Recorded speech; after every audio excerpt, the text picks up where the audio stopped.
These are the stories of 10 of the greatest paintings in the world. I'm Andrew Maar.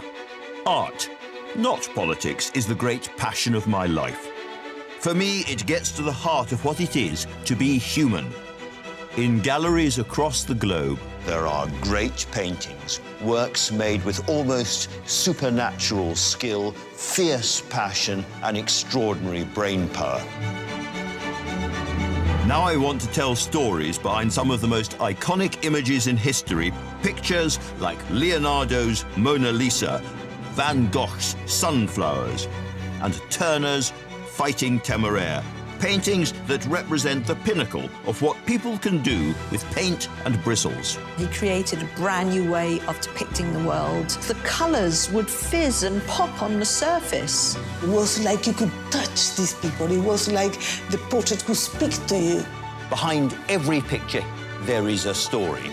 I'm going to peel back the layers to find out more about the lives of their creators and the worlds they came from. There was something about this middle-class Florentine housewife that intrigued him. Why are these the paintings we all know and love? How were they created? And what makes them the greatest paintings in the world?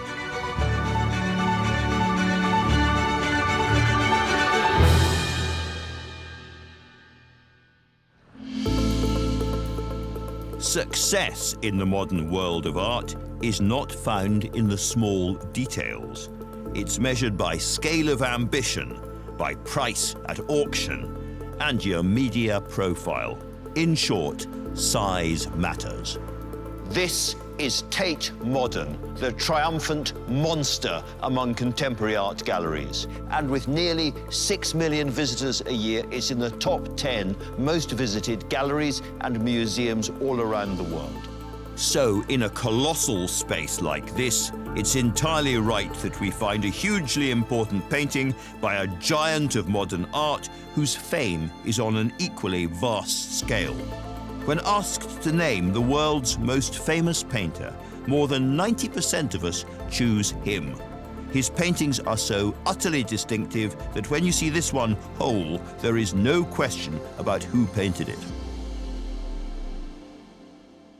This could only be by one person, Pablo Picasso. It's his Weeping Woman, painted in 1937, and nothing quite like it had ever been made before. Once seen, however briskly, never forgotten.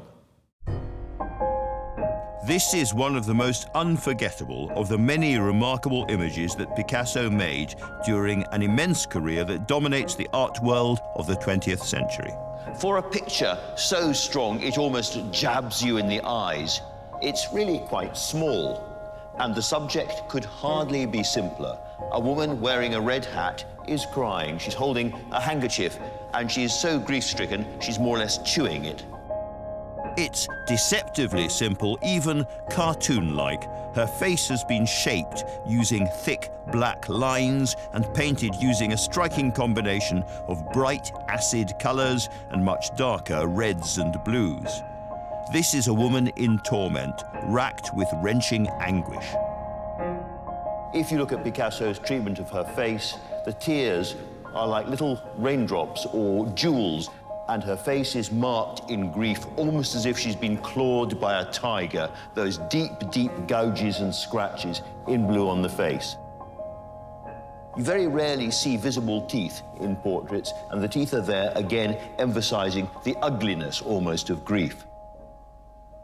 Now, this is a very powerful image, but as a Picasso painting, it's not exactly unusual. He was a very prolific artist. It's said that every single day of his working life, Picasso made at least 3 things. And of those things, 10,000 or more were paintings. So what makes this, amongst those 10,000, quite so special?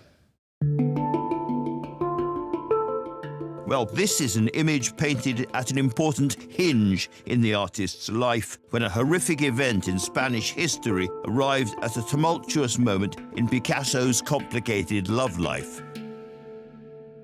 To really understand this picture properly, we need to go back more than 100 years to the story of the young Picasso, an arrogant, cocky young man determined to take the entire art world by storm. For an arrogant, cocky young man who wanted to make his name, there was only one destination. Even from the earliest years of his life in Spain, where he was born in 1881, the place that drew this prodigious talent like a magnet was Paris. Anyone that wanted to be a serious artist had to learn about art seriously, and that was happening in Paris. And all the galleries as well, the Louvre, Musée d'Orsay, beautiful Arc de Triomphe. People flocked to Paris. And for a young man like Picasso, there were, let's say, other attractions when he finally arrived in 1900, aged all of 19. There were the bars, the brothels. It was fun, it was inspiring, and it was the place to be. There was this kind of bohemian mix which was going on in Paris. It attracts artists, they meet and socialize. But most importantly, they are debating the future of art. They are innovating together, they are taking risks. I think Picasso was there just exactly at the right time. The main influences during the early part of his time in Paris were stars of the previous generation, like Renoir and Toulouse-Lautrec. Like them, Picasso painted the world he saw around him in Montmartre, the beggars, bohemians, musicians and dance halls. But to get noticed, he had to show them in radically new ways. This is where Picasso learns to be an artist. It's a place where he can really flower, where he can really develop, and of course experiment. And the outcome of these experiments are some of the most important and significant developments in modern art in the 20th century. One of the greatest of his breakthrough works was the almost ugly and still shocking The Ladies of Avignon, or Demoiselles d'Avignon. The Demoiselles d'Avignon was probably the most important painting of the first half of the 20th century. Picasso paints it in 1907. It's a brothel scene. It's drawn from his own memories of visiting a brothel in Barcelona when he was a young man living there. Picasso drew on his latest enthusiasm, African tribal art, and wrenched apart the rules of painting that had dominated Western art for centuries. But even that isn't what really unsettles the viewer. It's the blatant, unashamed animal directness of the brothel girls in their pain. Picasso has turned his back on the beauty and tenderness traditionally associated with nudes. And you're looking at them sometimes from very multiple angles. So you can see a woman's buttocks and then they're twisted round and you can see her inner thigh. And you get this kind of very intimate but quite brutalized view both of woman but also of humanity. We're looking at 5 women who do not sit there or stand there passively averting their gaze from the male viewer, but rather they return the gaze with this power, with this extraordinary confidence and sexuality. And this is what made the painting so disarming. Most who stood in front of it weren't sure where to look. Picasso's great rival Matisse first thought it was a bad joke. Matisse actually hated Les Demoiselles d'Avignon. He said that Picasso would be found hanged behind the work because it was so bad. It shocked some of his other friends. And it wasn't shown for a long time because it was regarded as so revolutionary, so kind of brutal, so powerful. The small coterie of Picasso's friends and admirers seized on this innovation, this moment, and understood and appreciated that art could never be the same again. Everybody knows that something dramatic has changed and you have to paint your way through it or you have to reject it, but you have to face up to it. Nowadays, many people argue that that picture was the real beginning of modern painting. But there's an enormous gap between Les Demoiselles d'Avignon and the raw emotional power of Weeping Woman. And to pursue Picasso on that journey, we have to delve deeper into his tangled emotional life and also visit one of the darkest and grimmest episodes in modern Spanish history. Picasso's Weeping Woman nods to everything he's best known for: unique methods, jolting colors, and of course the radical artistic style he personally invented. To understand the genius of this canvas, first you need to understand Cubism. The great discovery or invention of Cubism, which Picasso and Georges Braque invented together just before the First World War, is that artists can see the world entirely differently. Instead of viewing it as a single flat plane in front of them from one perspective, you can bring different perspectives into the same picture. In this 1918 still life by Picasso, he paints a table on which are strewn a guitar, playing cards, a bottle, pieces of table, half-hidden shadows. They're fragmented and jumbled up across the canvas like a broken jigsaw. Breaking reality down in order to build it up again is central to the idea of Cubism. You can, as it were, look around objects and behind them and emphasize their basic shapes. So you've got cylinders and globes and curves and lots of shadows. And by doing that, you see the world differently. Something as boring and banal as a bottle on a table or possibly a guitar suddenly looks interesting again for the very first time. Picasso revolutionized the way people looked at a canvas. It was a skill he would bring to all his most important works, and one which made him fabulously wealthy. By the 1920s, Picasso was an A-list celebrity. He was living his personal dream in a thrilling city, throbbing with excitement and opportunity. He just became richer and richer. He could do no wrong. The more he painted, the more ideas he had, and he had a lot of ideas, the more his work sold. He became extremely wealthy very quickly. Picasso was at the peak of his powers, his confidence and productivity overflowing. But while he was driven by everything going on in his creative world, there was one place he looked for inspiration more than most. Picasso loved women. He loved them around. They made him feel good. As a man who was 5'4" and not particularly handsome, women flocked at his feet. Why? Because the time that they were with him, he made them feel special. He has many love affairs. He's very charismatic. He's identified early on as a great, enormous talent. He's very seductive, and he has many relationships with women who become his muses. The inspiration, a source of kind of rejuvenation to him. He referred to women as either goddesses or doormats and weeping machines.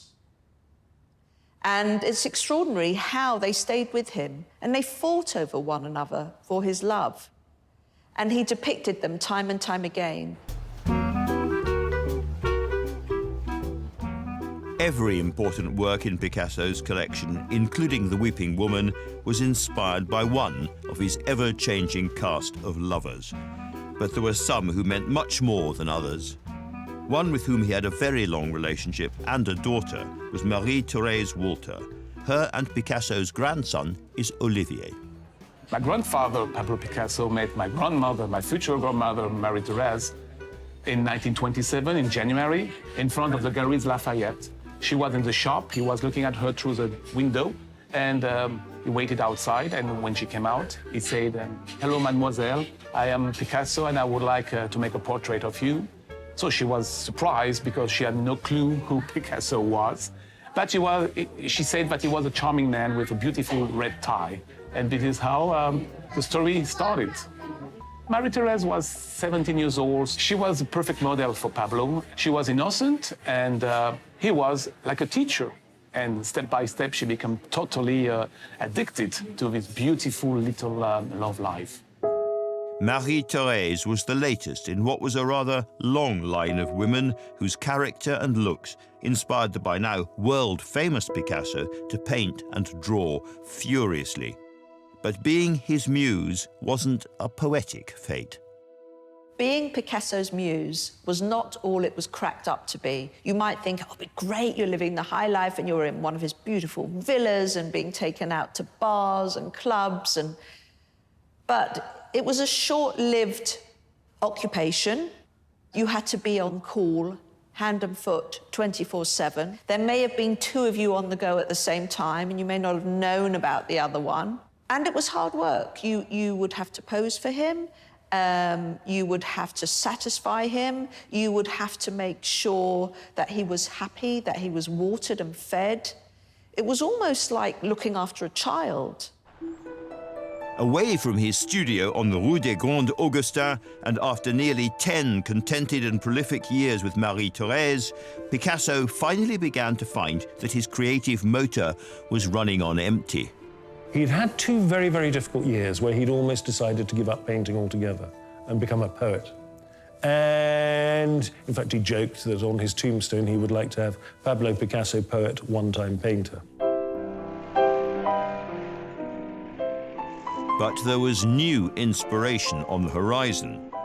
In 1936, Picasso was at the Café Les Deux Magots, a chic and happening hotspot for Parisian intellectuals and artists, when he was introduced to a woman called Dora Maar, who would eventually be the model for Weeping Woman. He saw this sophisticated lady seated here. She was playing with a very pointed knife, and she was jabbing with the knife between her spreaded fingers, and sometimes she was missing the target. So there was a lot of blood on her hand, and Pablo was fascinated. She was a photographer, she was an artist, she was a painter, and was far from the situation with Marie-Thérèse, the sweet Marie-Thérèse. The relationship became immediately like intense. His newest lover, a political artist herself, opened Picasso up to the dark truths about the age they were living through. He began to think afresh and to work afresh. And he needs something different. And certainly in the 1930s, when he encounters Dora Maar, he really needed somebody who was dark, deep, a woman who was highly intelligent, creative. Dora Maar was really as much of an artist as Picasso was, but because she was a woman and it wasn't the #MeToo time, she didn't have her chance. In these 2 portraits, we can see just how starkly their different characters impacted on his painting. In 1932's The Dreamer, Marie-Thérèse is presented lying back in a post-coital reverie. Curving, overtly sexual forms are rendered in colourful, lush, thick, soft pastel colours. She's a dance of sensual wobble. By contrast, Dora looks back at us in a more challenging way. She blazes with personality. At her ear, drinking from her mind, is a bee, which some suggest may be Picasso himself. This same bee would reappear in Weeping Woman, feeding on a tear. Red fingernails, like that bloodied knife, match the challenging pout of her mouth, and she's all acidic colours and angularity, not cuddly, but incisive. So it's unsurprising that it's Dora who would now change the way that Picasso thought and painted. Picasso thought that she was extraordinary. She was gutsy, she was fiery, she was not afraid, and he found that very attractive. It was at the height of his affair with the more mature and challenging Dora, early in 1937, that Picasso was asked to paint something for the Paris International Exhibition, a huge art show opening that summer. He accepts the commission, and it's going to have to be pretty fast because it has to be finished by June. And the evolution of the painting is quite strange because Picasso has absolutely no idea for the first 2 or 3 months what he's going to do. Picasso struggles. He got this kind of block. It was Dora who got him out of his creative hole. In April 1937, she pushed a report about a wartime atrocity under his nose. It was Dora Maar who brought Pablo's newspaper showing that a village in Spain has been attacked by German planes, dropping bombs everywhere. I've seen the article in the newspaper, so the description was horrible. First pictures from the Basque Republic of the holy city of Guernica, scene of the most terrible air raid our modern history yet can boast. Hundreds were killed here, men, women, and children. 4,000 bombs were dropped out of a blue sky into a hell that raged unchecked for 5 murderous hours. Picasso's homeland was being torn apart by a bitter civil war, pitching nationalists against Republicans. The nationalists were helped by the Nazi and Italian fascist forces who had decimated Guernica, largely, it seems, out of mere curiosity to see what a large-scale air raid could do. The attack had no strategic purpose. They come in, saturation, bombing, sucking the oxygen out, and totally destroying the city. 70% of the city was destroyed, and a third of the population was wiped out.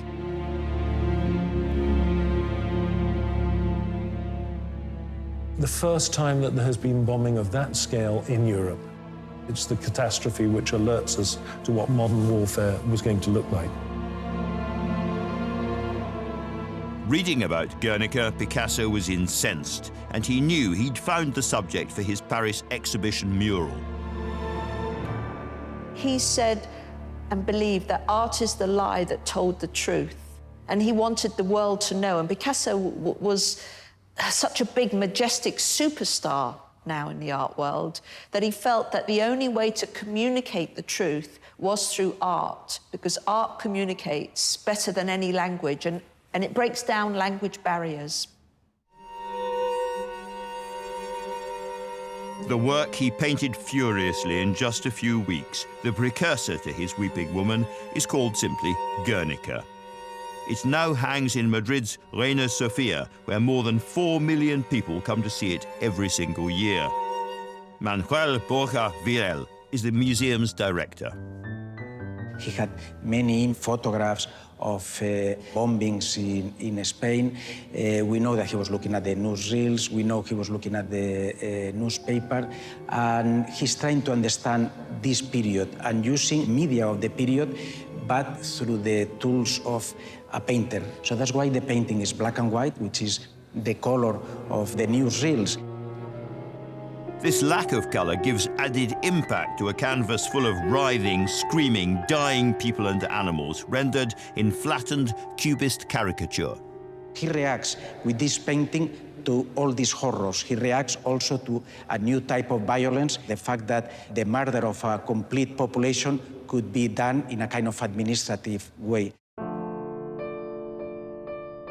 In 1937, Picasso's mother wrote to him from Barcelona.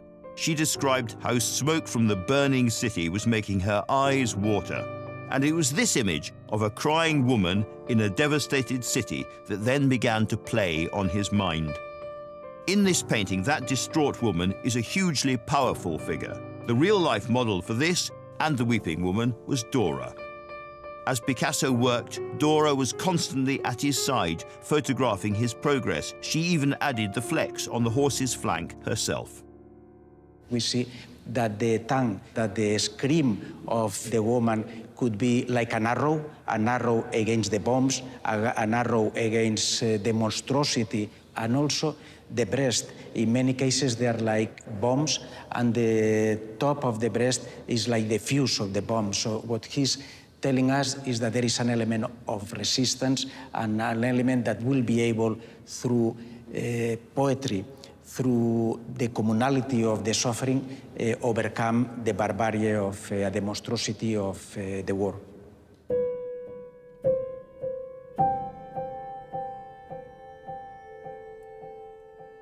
The bombing of Guernica and his relationship with Dora, a woman in so many ways his equal, changed everything for Picasso. Up to this point, his paintings had centered around Planet Pablo. Now he was making a political statement. It packed a punch, but it did not land him much instant acclaim. When the painting was first presented in 1937, I mean, of course, there was a group of people that thought it was great, but many people didn't like it. For some avant-garde artists, this was too much of a billboard. This was too much of a propaganda element. On the other hand, many people thought it was too abstract. So in a way, Guernica was caught between the people that thought it was too obvious and the people that thought it was too abstract. In time, this canvas would find a significant place in the world, but for now, Picasso was restless.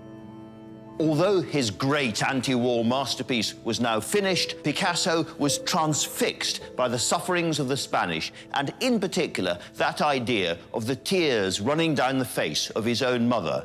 That became in his head the simplest of images, a weeping, desolate woman. And this was the figure he now needed to immortalize. Pablo Picasso's Weeping Woman is a powerful image of the Spanish Civil War. Having completed and then exhibited his large-scale anti-war canvas, Guernica, he spent weeks obsessively painting and sketching the same tearful woman over and over again, a woman inspired by his mother and modelled on his lover, Dora Maar. This one, his final and widely considered his best, was completed in just a few days.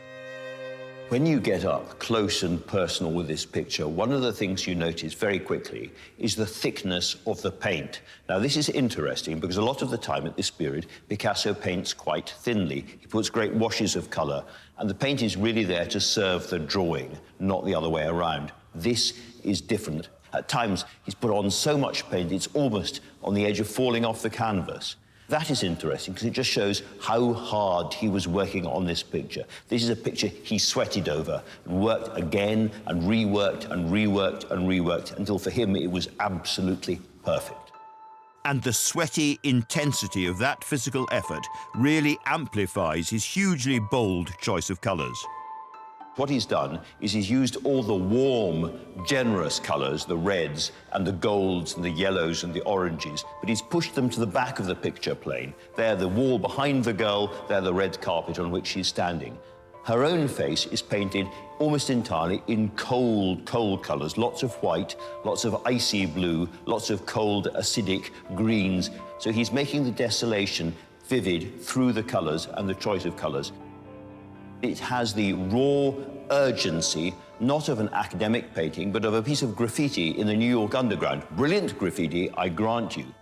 Picasso is using cubist distortion, not to show off a new way of seeing or painting, but to show that he, as a modern painter, can represent human desolation and sorrow as emotionally and effectively as any of the great masters of the High Renaissance.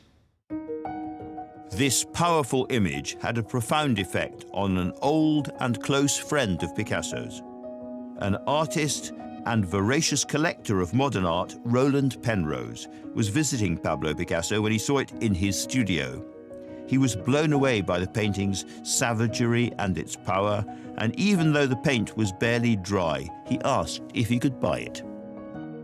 Roland Penrose wanted it. He was desperate to have that painting. And I think it's a recognition, really, of the closeness of their friendship that he allowed Roland to buy it from him. Picasso sold it to him for £284, £19,000 in today's money. In the back of Penrose's mind were the germs of an idea. He could send it out on a tour with Picasso's first anti-war masterpiece. He organised both Guernica and Weeping Woman to go around and be shown as a way of highlighting the plight of the people of the Spanish Civil War. It was really an attempt to alert and raise money by touring this extraordinary work. First of all, it starts in London in the Burlington Galleries, just off Bond Street. And it's not a huge success, but it is supported by people like Virginia Woolf and E.M. Forster, and who give subscriptions to showing it. And it visits other towns. I think it goes to Sheffield. And then it comes back to London, to the Whitechapel. And 15,000 people come to see the painting. It is opened by Clement Attlee, the leader of the opposition, leader of the Labour Party and subsequent Prime Minister. And it's a great rallying call for the working class in the East End to support the Republican cause in Spain.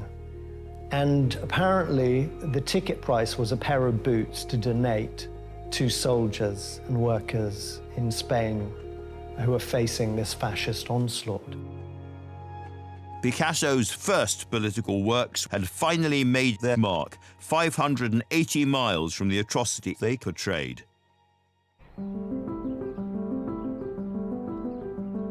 When the now triumphant tour was over, Penrose took Weeping Woman back to the home he shared with his wife, the photographer Lee Miller, and their son Anthony.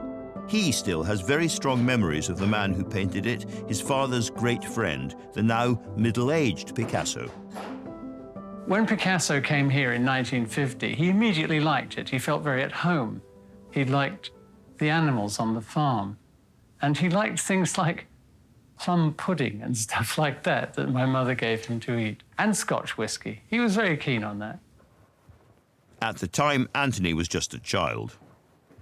Well, I was instantly drawn to Picasso because he had this incredible warmth and friendliness and this capacity to really engage with me as a child. We invented a game. I was the bull, and it was my job to put my horns on and charge across the room and try and knock Picasso over. But he was so quick on his feet that he'd jump out of the way at the last minute, and I would go splat into the wall, and I got fed up with going splat into the wall, so I thought of a different strategy. And I watched and waited, and when he wasn't looking, I crept up and I bit him. And he bit me right back. And in the moment before I started to yell, my mum heard him say, "Huh, that's the first Englishman I've ever bitten." Picasso's Weeping Woman also left its mark on the young Anthony. I guess I must have been about 8 years old, and I asked my mum, "Why is the lady crying?" And she said, "The lady used to live in a town called Guernica. And one day, without any warning at all, airplanes came over and started dropping bombs, and they killed lots of people, and they set fire to the whole place, and they might have even killed her little boy." It gave me an enduring fascination with what was behind that painting. If you look at the woman's eyes, you can see what appear to be the silhouettes of airplanes. Now, she'd probably never, ever seen an airplane in her life before, and suddenly they were there droning through the sky and dropping bombs and killing everybody. That image would have been seared into her retina, if you like, forever. We can see that she is absolutely distraught.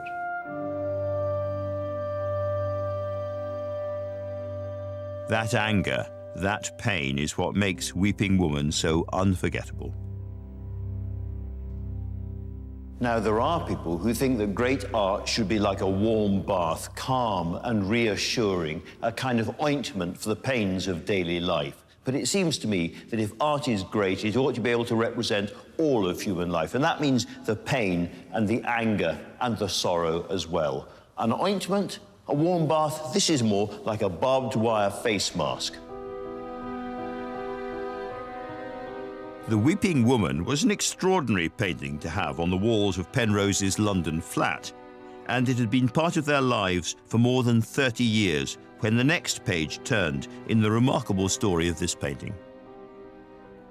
Roland and his wife Lee were at home in their Sussex farmhouse in April 1969 when they got a phone call. It was my father's housekeeper from the apartment in London, and she was distraught. She was sobbing into the phone. The place had been broken into, the whole place had been trashed. The thieves had stolen absolutely the cream of the crop. There were several Picassos. There were, of course, some really important works, but the star of them all was the Weeping Woman. She had gone. My parents were absolutely devastated. They didn't have those paintings in their lives because of the monetary value. They had them there because of their importance as works of art, and to have them taken away, it was like a bereavement. It was a really shattering loss. Picasso's great and troubling portrait had vanished, if not into thin air, then certainly into the grey London smog. By coincidence, the Metropolitan Police had just established a specialist art theft squad who are now on the case, and a reward worth nearly £500,000 in today's money was offered. The investigation into the theft went on for quite a long time and not much happened. But then the police found an informer who pretended to be a go-between between Roland and the thieves. And the police were tailing him when the thieves took him to where the paintings were hidden. It was in a shop in South London. Unknown to anybody, that day, a demolition team had moved in to tear down the shop and give it a makeover. So the thieves saw what was going on and they just went straight on past, and the police were following them, went straight on past, and the whole thing came to nothing. It seemed as if this great painting about loss might itself be lost forever. Picasso's Weeping Woman is one of the artist's earliest and most powerful pieces of political propaganda. An image of a distraught woman which speaks to us as powerfully today as the year she was painted in response to a wartime atrocity. But in 1969, after more than 30 years as part of a private collection, hanging unseen in a London flat and frankly forgotten by the wider world, this extraordinary painting was stolen right off the wall. The Penrose family were terrified that Weeping Woman had disappeared forever. A major police sting operation had failed dismally, and unknown to all but the thieves, the paintings were hidden in a shop which was about to be gutted. Two of the workmen were tasked with clearing out all the junk, and they went into the basement and they pulled out the works, and one of them said, "Oh, it's all rubbish, burn it." And the other one, he thought, might be a bob's worth in this. And so he took the Weeping Woman to an artist's materials shop. They saw that it was hand-painted in oils and it was signed Picasso, so they thought it might be important.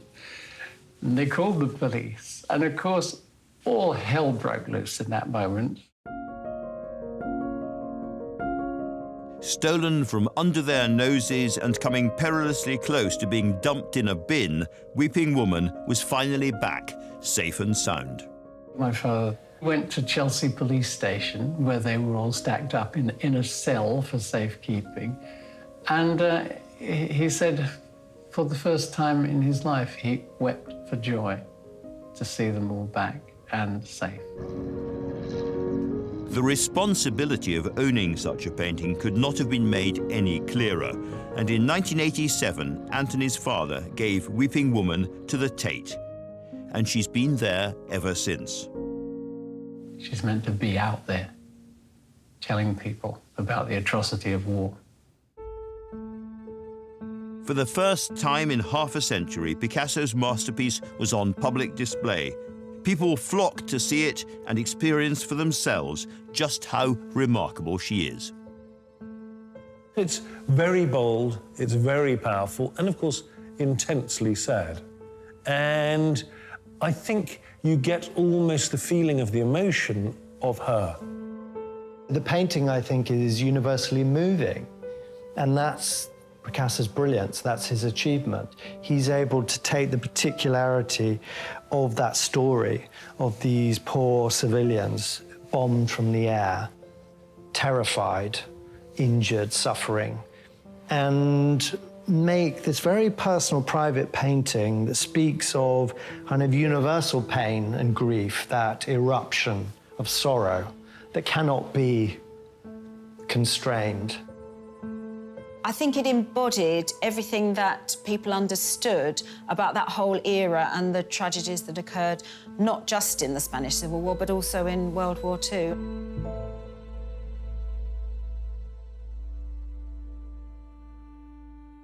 By the time Picasso died on the 8th of April 1973, he was the most influential artist of the 20th century.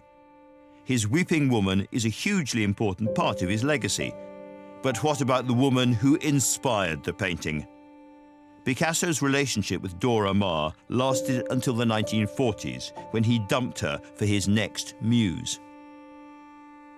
Dora had She had, I think, a nervous breakdown after the relationship with Picasso finally collapsed. Picasso felt very guilty. She always said it wasn't because of him, but he felt guilty. He bought her a house, and she more or less lived on her own for the rest of her life. Weeping Woman is actually the best painting of Dora Maar because it showed her true soul, and I can imagine her weeping like that almost daily towards the end of her relationship and thereafter over Picasso. Of course, if you get too close to the sun, you get burned. And that was the tragedy, in a sense, of Dora. And, of course, the power of his presence in the art world and the art scene would mean that she would be overshadowed for a huge amount of time. No longer. Maar is herself today celebrated as a very important artist, and her relationship with Picasso was about much more than its ending. Weeping Woman is testament to that. Weeping Woman is a tremendously important image because it's a universal image that we can all relate to. It's a picture that talks about suffering. And unfortunately, at one time or other, we are all used to suffering. I've known this painting for a long time, but I'd never realized before just how political it is. And I'm not just talking about the Spanish Civil War, I'm talking about relations between men and women. They say the personal is political, and that was certainly the case for Pablo Picasso. The Weeping Woman is as powerful today as she has ever been.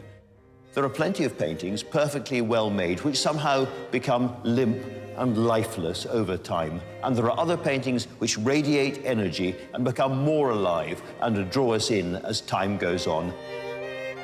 This picture crackles and fizzes with energy. It is impossible to be in the presence of the Weeping Woman and ignore her. And if you're looking for a definition of a great painting, that is about as clear as you can get.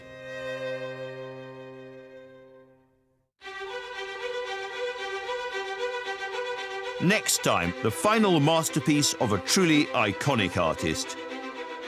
People come into these rooms for that sense of serenity, and they walk out feeling calm and reassured about the world.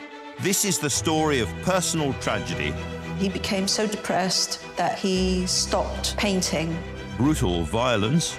He could hear the fighting, he could hear the bombs. So many young soldiers were killed. And insatiable obsession behind Claude Monet's Water Lilies.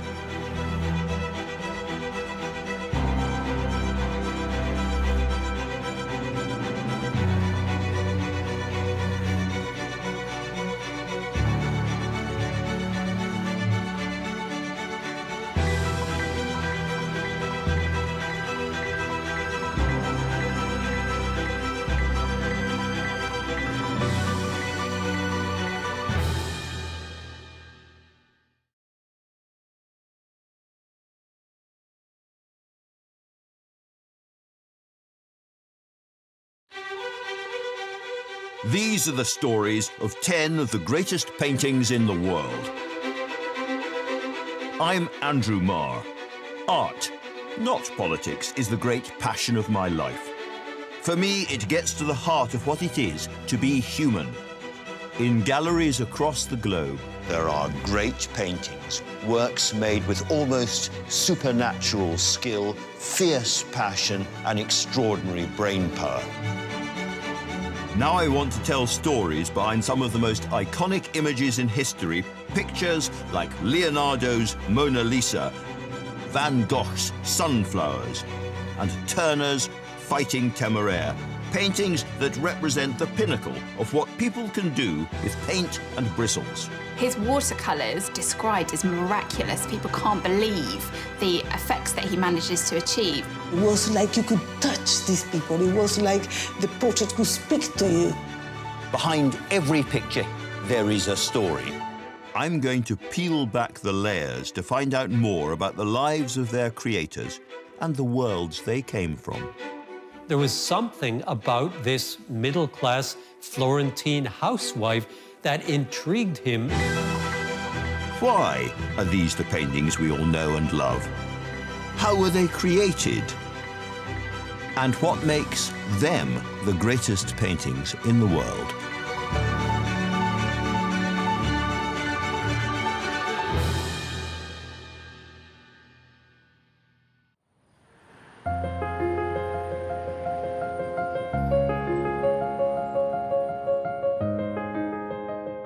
I'm in London's National Gallery, just after the doors have closed for the evening, which is lucky for me, because if they were open, I could not be standing here, because of the 5 million people who come through these rooms every year, so many are attracted to just one image, like bears to honey or bees to nectar. What is the image, you ask yourself, but already you know the answer.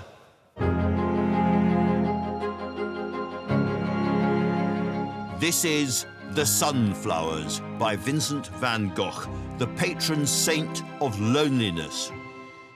It's a deceptively simple image, just 15 sunflowers in a modest pot. And yet, this picture is a phenomenon.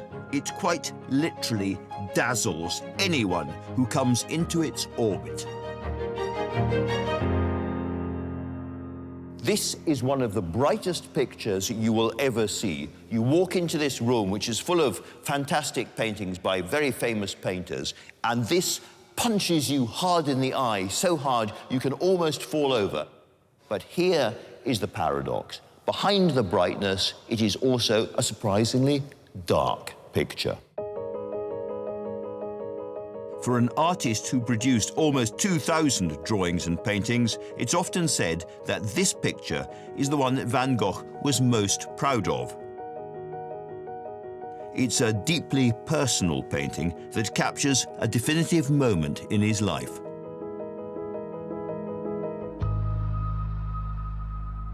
Van Gogh did not paint this to hang in the National Gallery or any other gallery, frankly. He painted it for a much more personal and intimate reason. He painted it to hang in the bedroom of a friend for whose company he was desperate and who he had invited down to his house to stay. It was, if you like, a kind of lure. And although it may appear to be a joyous picture, the story behind it is frankly harrowing. It's a story which begins with the artist as a boy, in a life tarnished by tragedy right from the start. A year to the day before Van Gogh was born in 1853, his parents had another son who died a few hours after birth, also called Vincent. From an early age, he was quite intense. In the churchyard outside the room where he was born and where he first grew up, there was a tombstone with his own name and date of birth 1 year earlier, so it must have affected him. Brought up in Brabant, southern Holland, Van Gogh was the eldest of 6, but he was also always a loner. Van Gogh, I think, was a really interesting, extraordinary, possibly quite frustrating young man. He was baffling. And he was somebody who would become instantly enamoured of something and possibly just as quickly give it up again. He was a missionary. A bookshop assistant. He was a preacher. He wanted to be a priest at one point. His family actually offered to pay for him to go to theological college. He's like, oh, I don't want to do that anymore. An apprentice art dealer. Some say he was a baker. He's also a bookseller. This is my favourite, an unpaid assistant prep school master in Ramsgate. His family showed signs of absolute desperation in trying to think of what Vincent could do. But there was one member of his family who saw talent in Van Gogh from the start. His younger brother and closest friend, Theo. Theo suggested to him, why don't you try your hand at being an artist, because, you know, you're quite good. He never had any formal art training. He taught himself, and he enjoyed it. It was a career he was able to pursue only because Theo, by then an art dealer in Paris, offered to support him. Van Gogh's relationship with his brother is complicated, like all his relationships, but nevertheless it's the most enduring relationship. Theo is his anchor, and without Theo's support, financial, moral, emotional, Van Gogh may never have developed as an artist. His early paintings are a world away from the sunflowers. He painted what he saw around him, miners and struggling peasants, the subject of an ambitious early work which is almost a caricature of the Dutch tradition of peasant portraits, the potato eaters. It's a work which is about a peasant family gathered around this rather meagre meal, and it's a symphony of browns and beiges, no bright colour at all. It also shows his identifying with the people who he's painting. It seems to contain anguish within it. You see these people who are pinched by poverty. There's really not enough to eat, and Van Gogh gets this across in his work in a quite extraordinarily empathetic way. He painted the peasants with haggard features and desperate expressions. He was quietly pleased with the finished canvas. Perhaps this would be the piece to launch him as an artist. But it didn't sell. Not only was it bleak, his critics complained, but the figures were badly realized. It was at this point that Van Gogh made a crucial decision. He would leave the Low Countries. He decided to go to France, or rather, to its beating cultural heart, Paris. Good call. Paris would help him unlock a new creative style, a fresh vision. What Vincent would find in Paris would change his entire approach to painting. Vincent van Gogh's Sunflowers is one of the most famous paintings in the world. Created in 1888, it still dazzles us more than 130 years later. This is such a familiar image, it's quite hard to remember just how strange and radical this painting is. First thing to say, every painter is told you need lots of contrasts of colour, different colours rubbing up against each other. And what has Van Gogh done? It's basically all yellow. Primrose yellow, orangey yellow, a kind of creamy yellow, a greeny yellow. Yellow, yellow, yellow, and yellow. He has more or less used up all his yellow on this one image. The reasoning behind this reckless use of colour originated in the next chapter of Van Gogh's life. Paris. If you were interested in painting, that was the place you had to go. There was an awful lot of exciting avant-garde ferment and controversial cutting-edge stuff being done in Paris. Paris at the time was so different to what he was used to. There was colour, there were bars, there were brothels. He fell in love with the museums, with the art, with the fact that all the artists were there as one big family, and he wanted to be part of that family. He soon became friends with radical artists like Toulouse-Lautrec. They were as inspired as he was by the Impressionists. The great revelation of Paris for Van Gogh was colour. When he saw the Impressionists, he was so flabbergasted by the colours they were using and their small, light brush marks. Impressionism and its fizz of colour was so exciting to him. The Impressionist techniques changed everything. This was how Van Gogh was meant to paint. All he needed now was a subject that spoke to and of him. Common, prickly, standing alone. And it was when he stumbled on an allotment during one of his frequent walks that he finally found it, the image that would come to define him. Here, Van Gogh made a painting of one lonely sunflower. Now, nothing against sunflowers, but they're not exactly the most sophisticated, beautiful, interesting flowers. They're not beautiful roses. They're not like those gorgeous, multicoloured tulips the Dutch enjoyed painting so much. They're not even hollyhocks. They are fairly basic flowers. They're tough, but really quite earthy blooms, and something about their character clearly spoke to Van Gogh. He is, in a sense, an outsider in the art world. He's a maverick. He doesn't fit in well. And the sunflower has that kind of rebellious quality that I think he identifies with. For whatever reason, his paintings were transformed. The dark, dull tones of his first canvases disappeared for good. Instead, he embraced his palette, reaching for brighter shades, adding emphatic dashes of yellow. He worked more urgently, using stronger, swifter strokes. Even the dying, cut sunflowers feel full of vigor. Eventually, they caught the eye of a man who was to play a huge role in his life from this moment on, the one who would inspire his most famous work. His name was Paul Gauguin, an older and more established artist who'd seen some of Van Gogh's work hanging on a local cafe wall. He asked for 2 of the sunflower paintings. And in return, Paul Gauguin gave Vincent one of his paintings. So there's an early kind of mark of friendship in this exchange of paintings. His friends may have admired his work, but Van Gogh was struggling to find a wider audience. His paintings just weren't selling. You know, he's living a very precarious life. It's very isolated. He has no real profile in the art world of Paris. Worse still, he wasn't getting on with his brother Theo. From the evidence we have, it seems that virtually nobody could stand living with Vincent van Gogh or indeed spending extended periods in his company. You just couldn't stop him talking. He was incredibly intense. They were living in a very small flat, which was quite claustrophobic for the 2 of them. Theo was going to his job every day and Vincent was staying at home painting, making an awful lot of mess.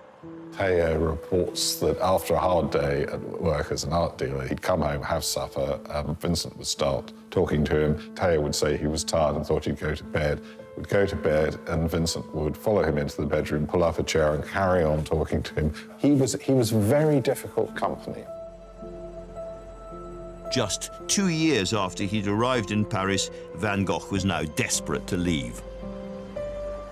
He was suffering, as he often did, from depression, low spirits, heavy drinking. He didn't like the cold and dark of the Parisian winter. He wanted to experience the bright light and colour of the South. And all these motivations prompted him, possibly quite on the spur of the moment, to climb on the express train to Provence. Vincent van Gogh arrived in Arles, in the southeast of France, towards the end of February 1888. For local expert Philippe Gonninet, there was an immediate connection between the artist and this quiet, ancient town. Van Gogh came to the south of France, looking for the color, for the light. Actually, he took the train to Marseille and just stopped in Arles for a short period of time, really fell in love with the city, hence the reason why he stayed. He suddenly felt this desire to paint, and not just 1 or 2 pictures, but to keep painting. He wanted to paint the sunshine. The next 15 months were astonishingly productive. Van Gogh's style began to transform once again, developing the bold expressiveness that would play such an important part in the sunflowers. He filled his canvases with blossoming trees and local workers. Fishing boats he saw on a day trip to the coast. Many of the scenes he painted look just the same today. So I'm now standing in front of Terrasse de Café la Nuit, one of the central bars in Arles that was painted by Van Gogh. And he would love to come in the evening. He had his wooden hat with little candles stuck on it in order to have a little light in order to do the painting and see the painting he was doing. He's one of the first painters to paint outside in the evening. But this wasn't the only reason he stood out in Arles. The local used to call him le fou roux, the mad ginger guy. And they didn't really like him because A, he was an artist, B, he was drinking a lot of absinthe at the time. He was sleeping with prostitutes. Plus people that had seen him painting were a bit worried about him because he was painting like frantic, manic, and very, very quick and talking to himself. People found him strange, and a lot of Van Gogh's life was spent being incredibly lonely. He was a person that people didn't really understand. If they did understand him, they often didn't like him or were scared of him. And this led to a great feeling of isolation. So now I'm taking you to the Rue du Bout du Monde, the end of the world street. That was the former name where the brothel Van Gogh used to go is located. One of those tiny houses where we'd be coming to look for comfort and someone to talk to. Just 3 months after he arrived in Arles, Van Gogh confessed to Theo in a letter, "You know, I've always thought it ridiculous for painters to live alone. You always lose when you're isolated." And he knew he had to do something to make his life happier. He conceived the idea that it would be very good to get other friends and associates from Paris to come and settle there, to set up an artist's colony. It would be a wonderful community of artists where they'd all live happily and they'd sell their work together. Be a collective. Van Gogh looked around for a suitable location, and in the scruffier part of town between the railway station and the brothels, he found it, the Yellow House. He was really happy and wrote very enthusiastically to 2 of his sisters and his brother about how he was going to start this arts community. And he was looking forward to the future. The first person he invited was Paul Gauguin, the artist he'd met in Paris, to whom he'd given his 2 early sunflower paintings. Gauguin didn't want to go. Gauguin came from a very different background. Before he was a painter, he was a stockbroker. He was used to living a very different type of life. But what encouraged him was Van Gogh's brother, Theo, who, at the time, sold Gauguin's paintings. And he said to Gauguin, "I will pay you to go and stay with my brother." So that July, Gauguin finally agreed to come to Arles. Full of anticipation, Van Gogh wanted to make a dramatic gesture. He decided to decorate Gauguin's bedroom, and he turned to the one subject that had brought them together in the first place: sunflowers. Van Gogh had dreamed of a set of 12 sunflower pictures. This is one of 4 that he made in an extraordinary, intense burst of energy over just a few days. Each canvas is slightly different. The first is a simple composition. 3 huge blooms pop against a bright, bold background. Then he experiments with much more vivid shades. The sunflowers are rougher and more abstract, his loose strokes accentuating their spiky petals. By the third painting, the composition had a calmer confidence. 14 sunflowers in every stage of life, complemented by gentler, more even tones. He thought it would be his best, until he started on the 4th. He's depicting 15 sunflowers with a very radical yellow on yellow colour scheme that he describes as light on light. Nobody had ever done anything quite that wild. Essentially, all yellow, yellow on yellow, different kinds of yellow. A monochrome picture. Some of them just have the spikes left, so they're sort of at the end of their day, passing away. There's not this kind of dishonesty of showing flowers in a sort of permanent state of bloom and of youthfulness. And that, again, is very characteristic of Van Gogh. He's looking at the natural world with this very kind of receptive eye. He's looking at all the detail, but also this kind of passage of time. When Van Gogh was painting sunflowers, he was at his happiest. And he was happy because he thought his life was going to change now. Gauguin was coming. All his past demons would disappear through Gauguin. They would paint together, they would live together. This was Van Gogh, who was used to solitude. He thought it was going to be a whole new beginning for him. And of course, it wasn't to be. Van Gogh poured all of himself into these paintings. Like all his great paintings, I believe that these are fundamentally lively, passionate, colourful pictures about human loneliness. In the midst of movement and colour and life and beauty, we are, in the end, by ourselves. These are the final testament of a lonely man, which is perhaps why we respond to them so strongly. Only 4 months after he finished them, he had a full mental breakdown, and 2 years later, he was dead.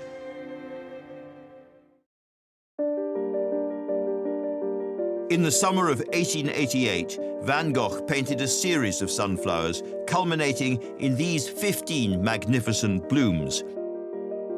Even now, more than 100 years on, his flowers seem as vivid as the day he painted them.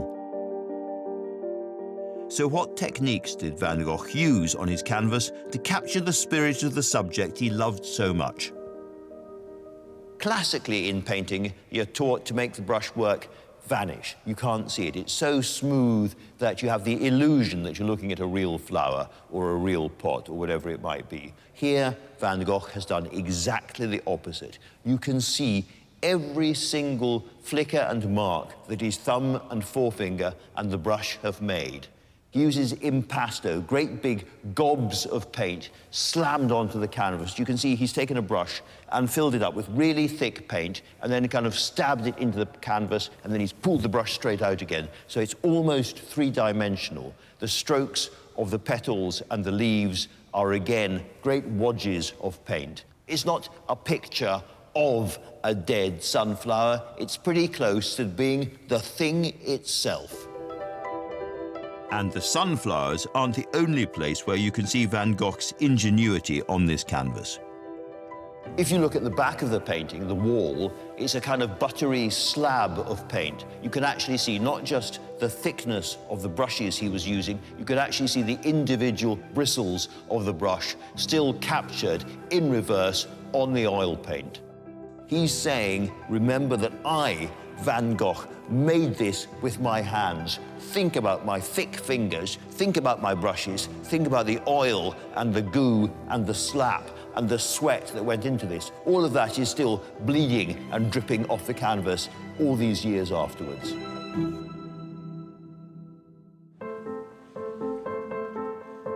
For the very first time as he painted his sunflowers, Van Gogh was full of hope for his community at the Yellow House, for his friendship with Paul Gauguin, and for his own future as an artist.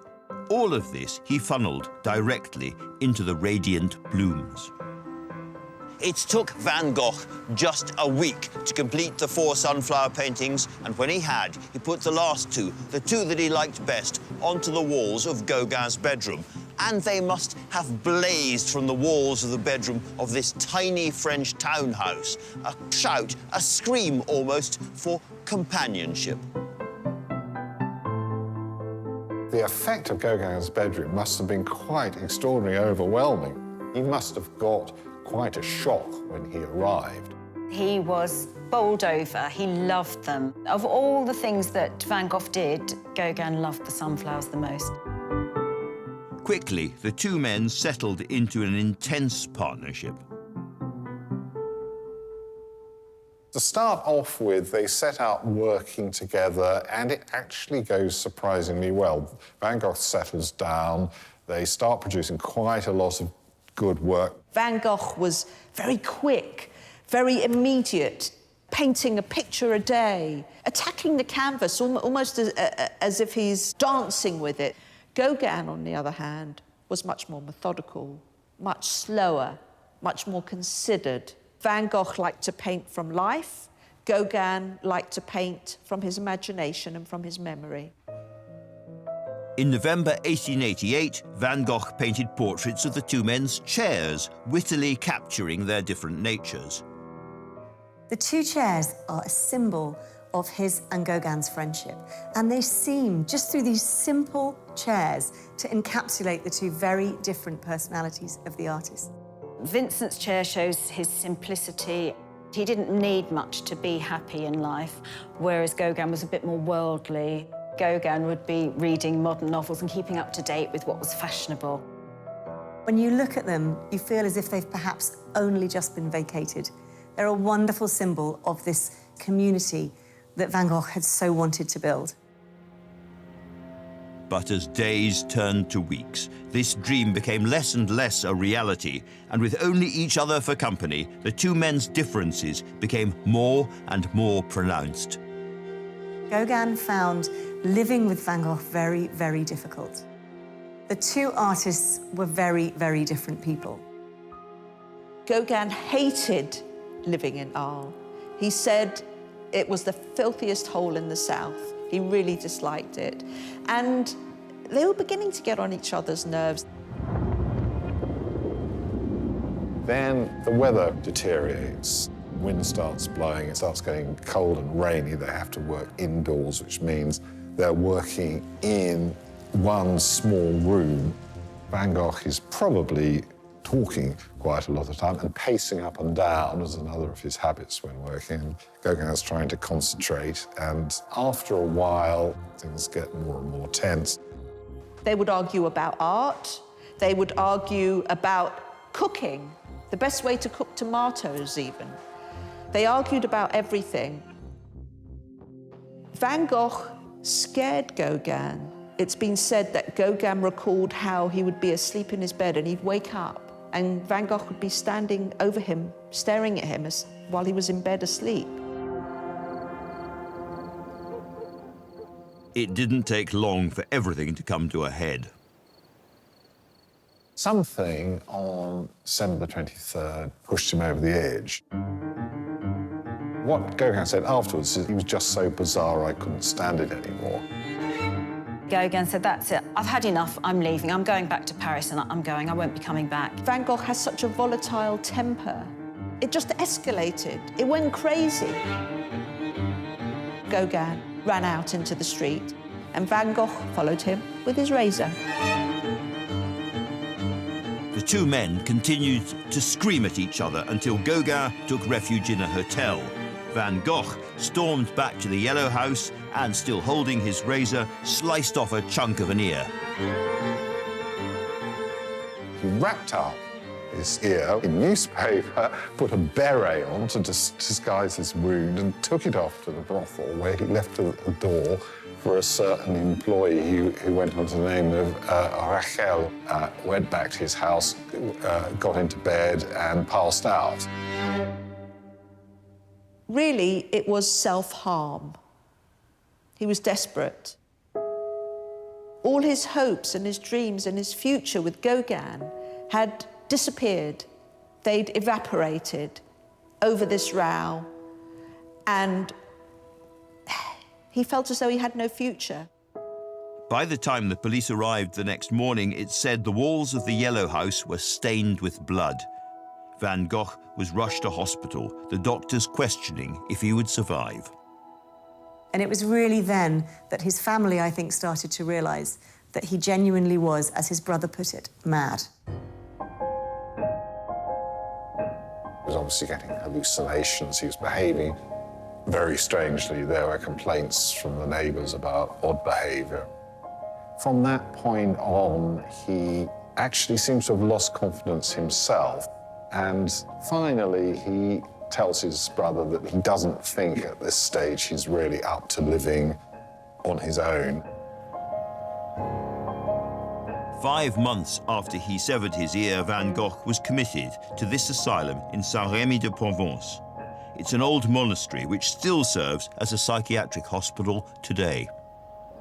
Van Gogh came by himself and signed the registry by himself, asking him to be at the hospital, looking for a refuge, really. He knew he needed some help and he needed some peace for a while. Nowadays, he would be classed as being bipolar, but then they would lock you up. He'd be surrounded by people in straitjackets, people wailing, people crying. It was very traumatic. Behind locked doors, bars in front of windows, cold rooms. It was a very difficult time for him. In his letters, he wrote of being kept awake by terrible howls, as of animals in a menagerie, and he described the other men as my companions in misfortune. The main treatment was cold baths. For Van Gogh, I think it was twice a week, a 2-hour bath. The treatment were basically useless. Proof is that most of the patients that were staying while Van Gogh was here spent all their life and died at the hospital. But for Van Gogh, there was only one therapy that was ever really going to help. He painted a lot.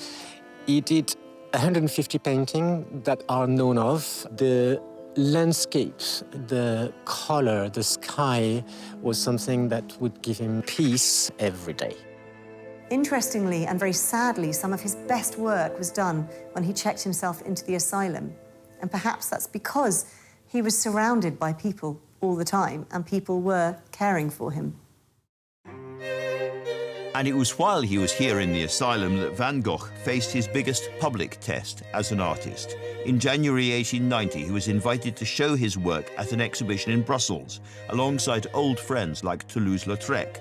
Still too ill to attend himself, the painting he chose to send was The Sunflowers.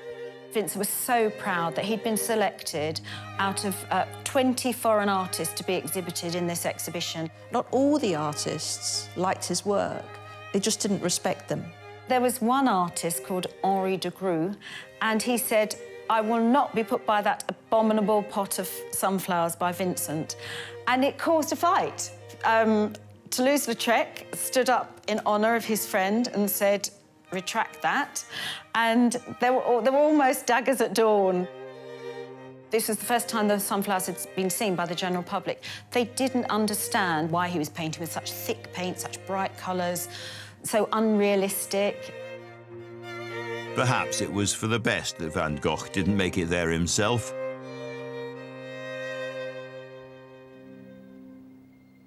A few months later, wanting to be closer to Theo, he checked himself out of the asylum and took a room above a restaurant in Auvers, a small town just outside Paris. But he was never to recover. On July the 27th, 1890, he packed up his easel and his paints and he went out into the countryside. And in the wheat fields outside the town, in circumstances that remain mysterious, he shot himself. As soon as Theo knew, straight to his brother, and apparently they were chatting. Theo and Vincent smoked a pipe together, and they were talking, and then he gradually became delirious. As he lay there, he whispered to his brother, "The sadness will last forever." He died within a day and a half of shooting himself in Theo's arms.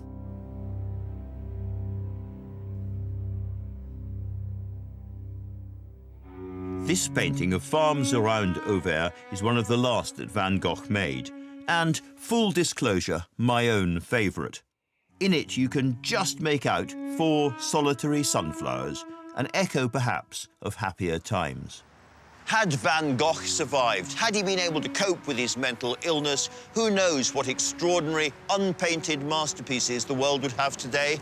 He was only 37 when he died, and artists often live for a long time, so we might have had another 50 years of Van Gogh as a painter. Who knows what he'd have done next? And yet, had Van Gogh not been self-tortured, had he not been mentally ill, he wouldn't have been Van Gogh, and so we wouldn't have what we do have.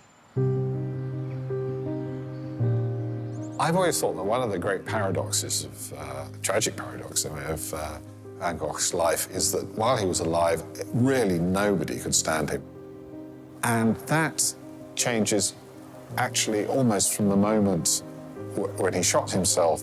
His brother Theo arranged the funeral and invited all the artists to come, and they did do.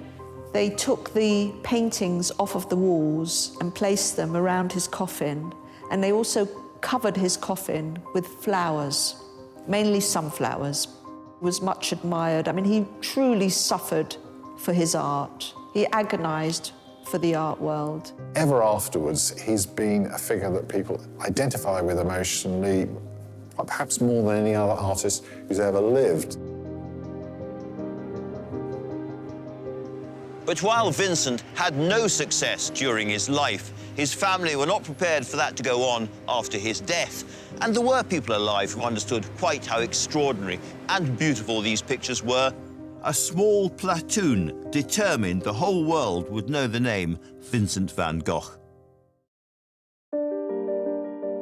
Less than 2 years before he died at the painfully young age of 37, Vincent van Gogh created one of the most famous works of art the world has seen, his iconic 15 sunflowers. I think there's few people who've heard of the name Van Gogh who aren't aware of his short and tragic life. All around the world, he's known as that artist who cut off his own ear, an act almost as famous as his paintings.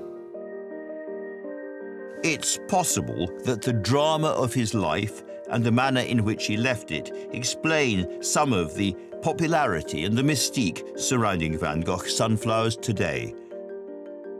But that is only part of the story. So what was it that first brought the sunflowers to the attention of the world?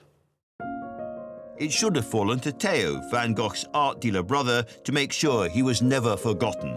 But he died just 6 months after Vincent, and it was left to Theo's widow, Jo, to carry on Van Gogh's legacy. She could see what he had, and she knew from Theo that Vincent was a very special artist, and she was very clever at managing the legacy of his work. She was encouraged by fellow artists to actually show Van Gogh's work, and that's exactly what she did, and she made it her life's mission to show what a great artist he was, even though he was a thorn in her side at times. Slowly, with Jo's help, Van Gogh's paintings began to win attention. In 1910, just 20 years after his death, Sunflowers was included in a huge exhibition in London. 25,000 people queued to see it, and the British fell in love. The National Gallery couldn't let this painting go and eventually paid £1,300 to buy it from Van Gogh's sister-in-law. More people than ever before finally had access to this extraordinary canvas, and Van Gogh's popularity skyrocketed. On March the 30th, 1987, which would have been Vincent's 134th birthday, one of the sunflowers was sold at auction, the largest sum ever received for a painting, practically $40 million. The reserve price had been $12 million, and that in itself was seen to be quite ludicrous. It was suddenly an explosion of interest in Van Gogh. And there, from that moment onwards, he became the painter that he'd always known he could be. He has become one of the world's most highly paid artists. What I find frustrating is that in his own time, he was intensely poor and often on the breadline. Vincent was so poor, he had to choose at one point between smoking his pipe or eating. And then, 134 years after his birth, that a painting of his should sell for $40 million. It's just heartbreaking. Although it wasn't this Sunflowers that went under the hammer, it was the third in the series, the auction sent people flooding back to the National Gallery to see what all the fuss was about. And ever since then, this slightly mysterious pot of flowers, painted by a Dutchman for a Frenchman in France, has been the single most popular thing in Britain's National Gallery.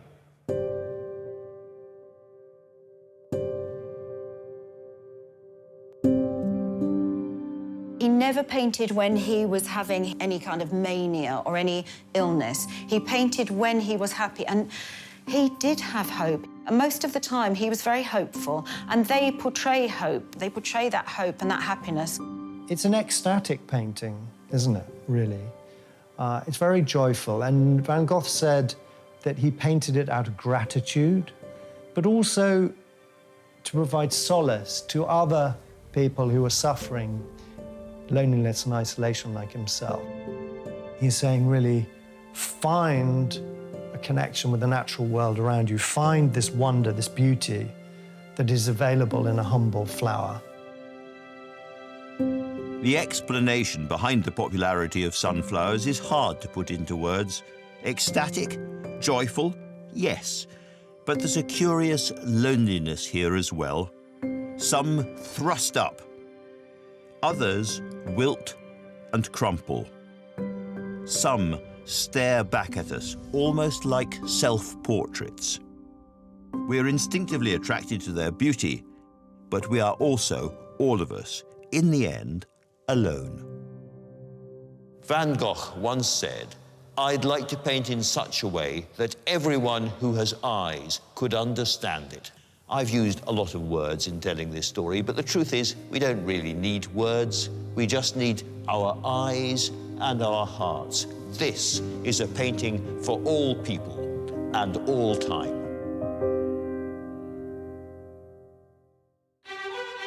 Next time on the world's greatest paintings, a canvas so famous it's been printed on our banknotes. This is by far the most loved image that Turner ever made. We follow one artist's mission. He explodes onto the British art scene. To be remembered long after his death. It's Turner's gift to you from all of those years ago. He painted it for us. It's J.M.W. Turner's Fighting Temeraire.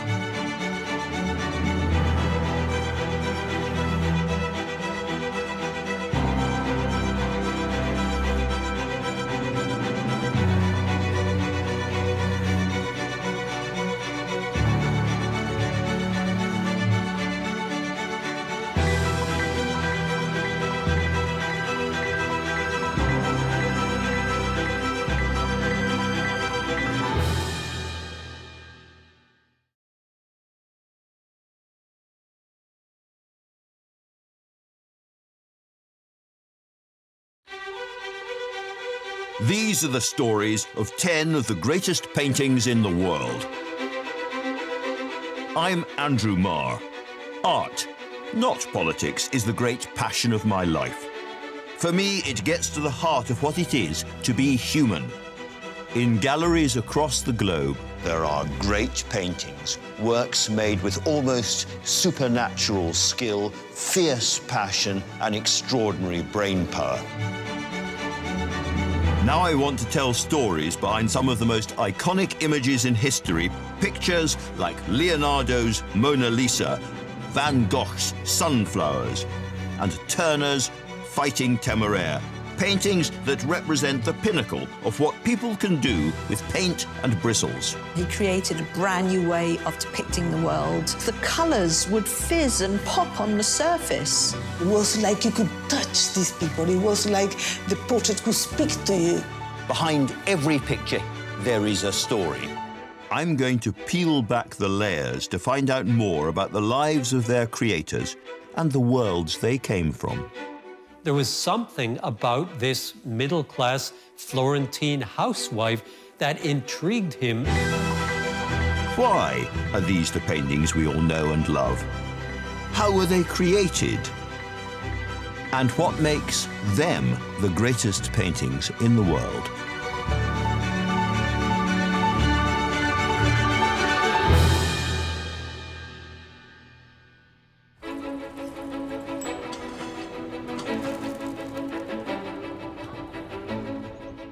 What makes a painting a masterpiece? That is, of course, a subjective judgment, but there are some paintings so important, so iconic, that they come to represent an age or a culture or a nation. And it's these kind of pictures which very often form the centerpiece of the great museums and the galleries of the world. All around the globe, there are images which speak to a nation in ways that no others can match. And here in Amsterdam, there is a canvas loved by the Dutch like no other. This colossal gallery at the heart of the vast and beautiful Rijksmuseum doesn't just contain the most important painting in Dutch history, it was actually built around it. in what feels like a huge secular chapel dedicated to Dutch art, there hangs Rembrandt's world-famous and utterly stupendous Night Watch. This was an act of risk-taking, almost of arrogance, created by the greatest Dutch artist at the very height of his powers.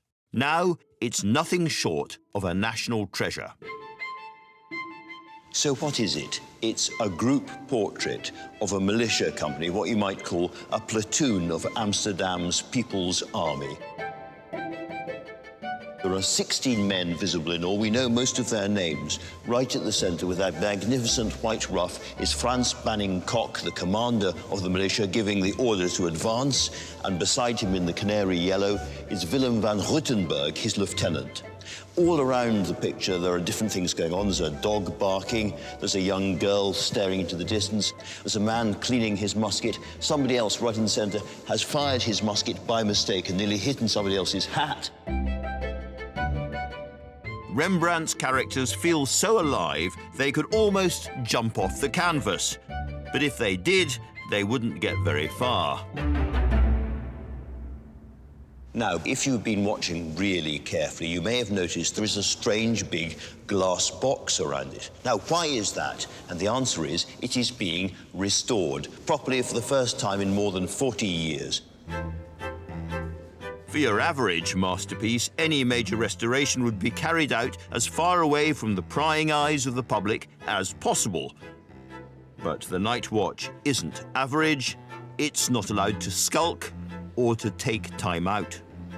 People care about this picture so much that they're prepared to watch it being restored. If they're not prepared literally to watch paint dry, then they're prepared to watch varnish dry, which you must admit is kind of unusual. So what is it about this collection of rather chaotic, strutting, striding, would-be unprofessional soldiers from another age in their impressive collection of strange hats and weird party clothes that gets so many people so emotional, so committed? It's a mystery that spans more than 300 years, takes in an artist's triumphant rise and tragic fall, and almost sees the Night Watch forgotten forever. This painting's story begins in a period of unrivaled creativity in Dutch art, made by new money and cutthroat competition. The Netherlands in the 17th century was a very, very particular environment because it had this growing, flourishing art market. You could buy a painting just for your weekly wage. And paintings were sold at markets, you know, alongside kitchenware, chickens. So these weren't just objects for the extremely wealthy, but anyone could own works of art. This was a world of unequaled artistic production. Make it new, make it fast, make it different, with groundbreaking changes in technique, perspective and subject. Born in July 1606, Rembrandt had arrived into the Dutch Golden Age. Rembrandt was born in the Dutch town of Leiden, which is about half an hour away from Amsterdam. And he was born in a pretty kind of bourgeois family. His father was a miller, big family, lots of children. They managed to afford to send him to the local Latin school, so he learnt languages, he learnt about religion. But there was really only one thing that interested the young Rembrandt. His itch, his instinct, his determination was to be an artist. And at 14, he began his apprenticeship.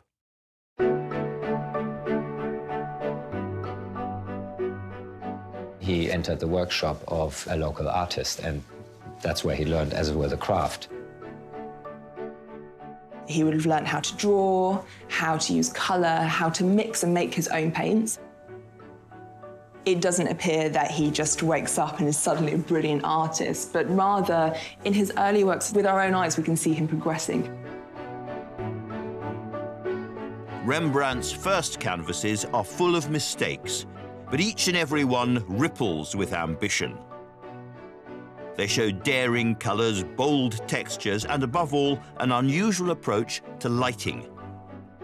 He was a young artist who wanted urgently to be different, to produce a style that was his alone. This was the formative period for the young Rembrandt, and much of the thinking and the skill you can see in The Night Watch goes back to the Leyden years, when he was working on the consistency of his paint and finding new ways to portray light in a more dynamic fashion. His early masterpiece from that period, Judas Returning the 30 Pieces of Silver, is spectacular because it is all about creating the drama of the scene and emphasizing the drama through very dramatic lighting. Also, when you look at his very early self-portraits, there is one where almost his entire face is in shadow. It was this painting, created when Rembrandt was in his early 20s, that put him on the map. No one had painted themselves in quite the same way before. This was one of the first of more than 80 self-portraits Rembrandt would create across his lifetime. And it brought the young painter to the attention of some of the most influential art brokers in the area. But soon, even his hometown wasn't big enough to contain Rembrandt's ambition. What this single-minded artist had wanted from birth was to stand out, and for that, he'd have to try himself on a far bigger stage. There's so much opportunity in Amsterdam. Those most prestigious commissions, those were to be found in the big city. If you really wanted to get big-time clients, then you had to go to Amsterdam. That's where the riches really were. Rembrandt moved to a studio in Amsterdam in 1631. To put it simply, this aspiring young painter was following the money. During the Golden Age, Amsterdam was already overflowing with talented artists competing for fame and fortune. Joining them, Rembrandt was making a supremely bold move that would put him step by steady step on the road to the Night Watch.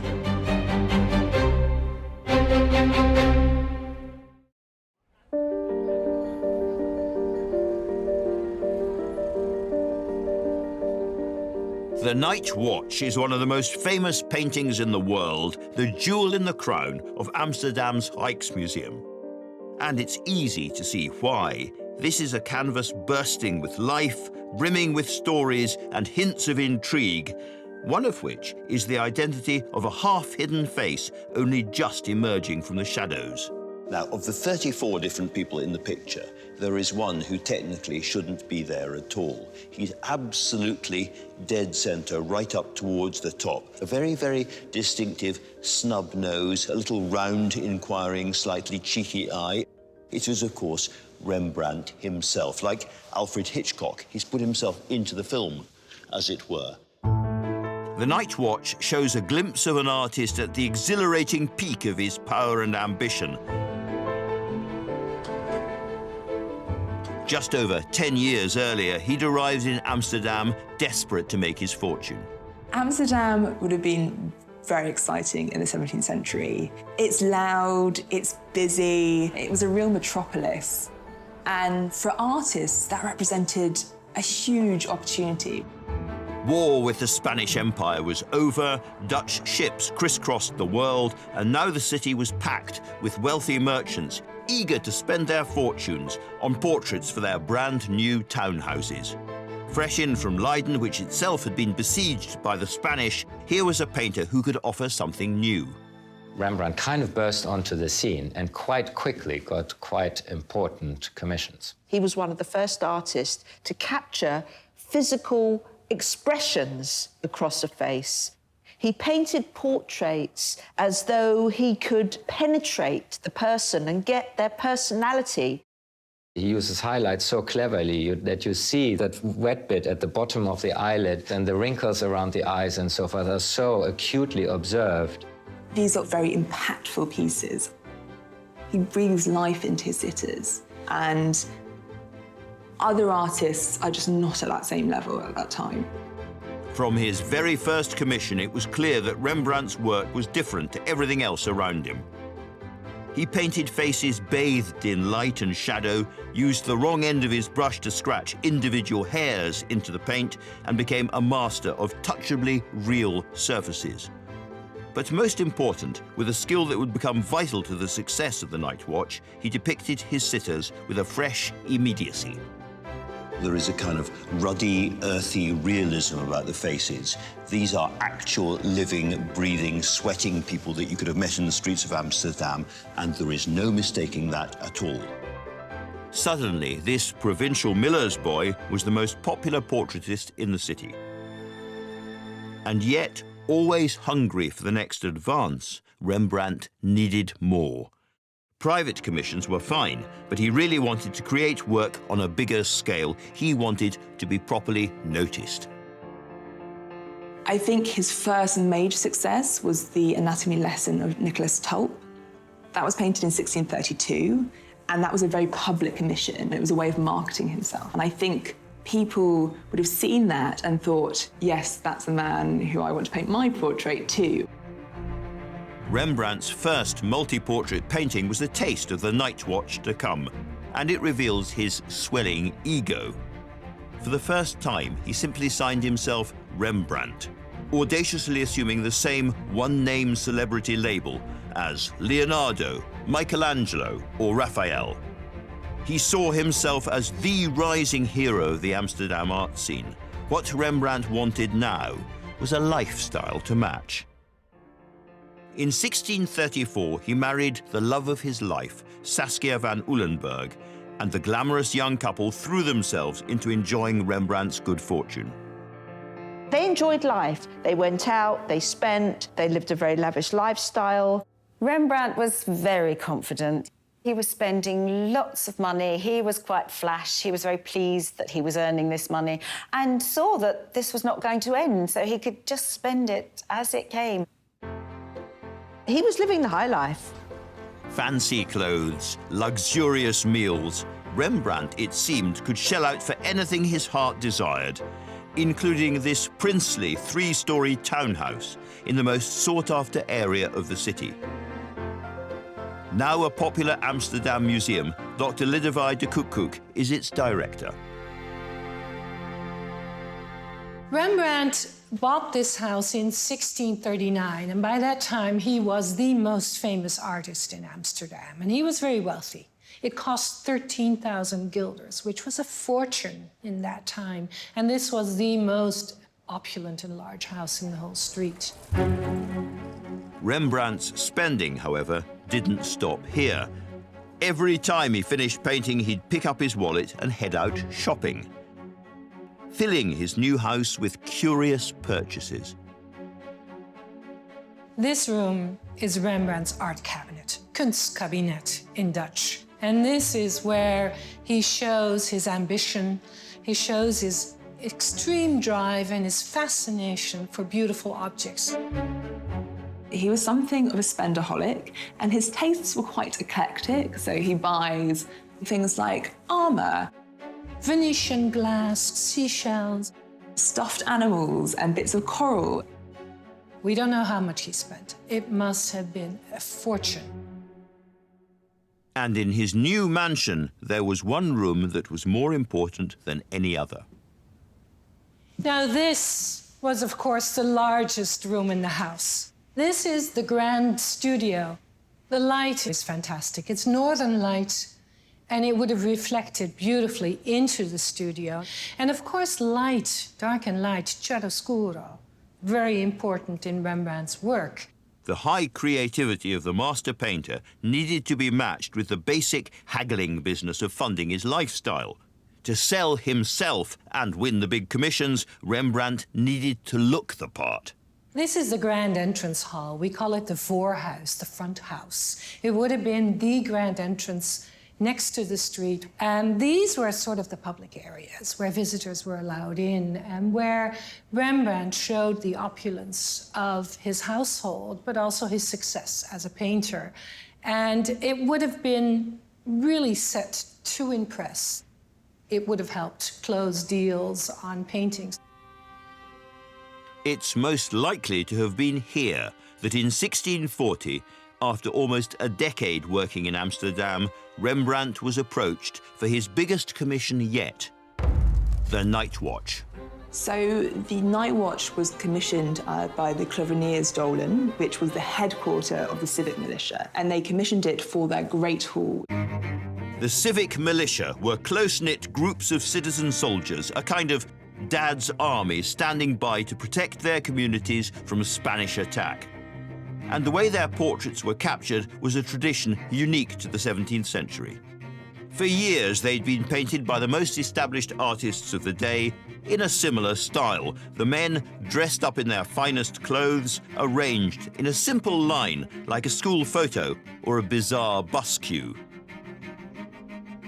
But in 1640, when the group from District 2 decided to commission their portrait, rather than go with a reliable regular, they turned to Amsterdam's edgy celebrity, even though Rembrandt had never tackled anything like this before.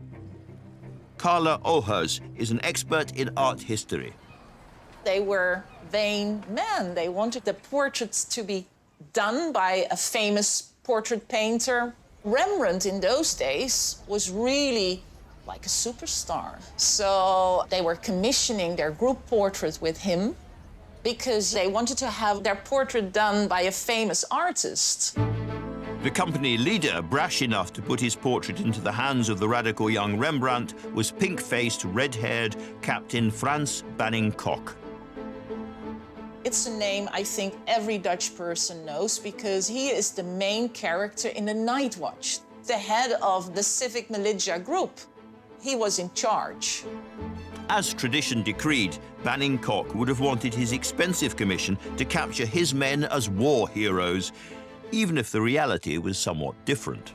Originally, they were defending the city in times of war. So, in that period, the war against Spain. But when Rembrandt was doing the Night Watch, the Spanish troops were gone. In my opinion, they were not real soldiers anymore. There was a sense of nostalgia. The Dutch people were very respectful towards them and grateful towards them for what they had done in the past. But what was there left for them to do?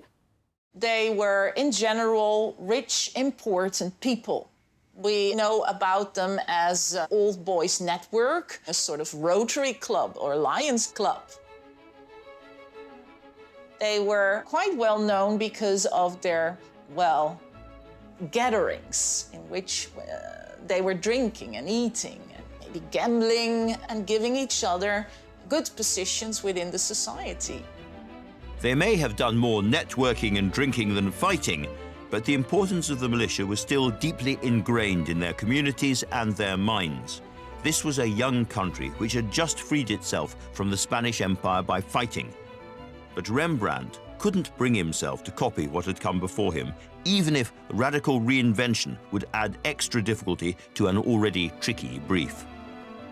You have to paint anywhere between 10 and 20 guys, but that makes for a really boring composition if you have to line them up. So the challenge for the artist really was to turn this into an interesting composition where you have the impression that they maybe interact with each other, that they talk to each other, but they also all have to look at the viewer in order to be recognized. So it seems like an almost impossible task.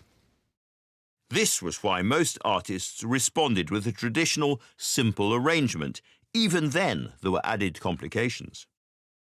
They paid for their individual portraits, so the more money you were paying, the best position you could get. The cheapest option would be at the sides of the painting, in profile, maybe just your head or a bit of your eye. And the most expensive would be your whole figure, doing something majestic, doing something very dramatic. With the Night Watch, Rembrandt was juggling 18 different figures and egos, and the position of his subjects wasn't his only challenge, because this work was not intended to stand alone. 6 other Dutch artists had also been commissioned to make major group portraits for the same room, and by the time Rembrandt started painting, 4 had already been finished. They had all played by the rules. This was entirely competent bus-queue painting, and therefore, for the ever-ambitious Rembrandt, more than a little boring. And so the artist who'd based his entire career on being different decided to create an entirely new type of militia portrait. When it was finally unveiled, the Night Watch would indeed be a painting completely unlike any of its predecessors.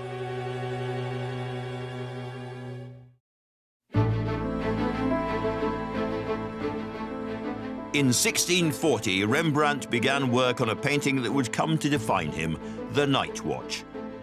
This was the only civic militia portrait he would ever produce, but true to form, Rembrandt scrapped convention, instead taking the biggest risk of his career. What Rembrandt did, which was very different, was to place his figures as if they're in an actual battle. It actually looks like they're about to go to war, and he constructs a narrative around them. He presents what is a portrait more like a history painting. That had never been done before and was completely game-changing. This was amazing. This was like watching a movie, and because the figures are life-size, you really feel as though you've got to get out the way because they're going to come towards you and you're in danger. You're in the way. He has created a very unusual and risky composition, throwing aside all the usual rules about lining people up so that he can achieve the illusion of this militia company literally marching out of the wall, off the canvas and towards the viewer. And to do that, he has made some very strange decisions about the lighting. Most other artists lit their civic guard portraits pretty simply, a bright overhead glare. But now Rembrandt tried something very different. Shadows shroud much of the canvas, and instead he picked out his main characters almost as if with spotlights. If you look just here, for example, you can see the light illuminating Gog's outstretched hand, casting a shadow which cuts across the Amsterdam coat of arms embroidered on his lieutenant's jacket. It's a bit like a theatre director or a film director's lighting, and that gives the picture a dynamism that Rembrandt can't have been sure when he started it would actually achieve. The whole painting is a performance, and Rembrandt has even provided his own soundtrack. A musket goes off behind the captain. There's the rat-a-tat-tat of a drum. A dog seems to bark. It's a cacophony of noise, action, and movement.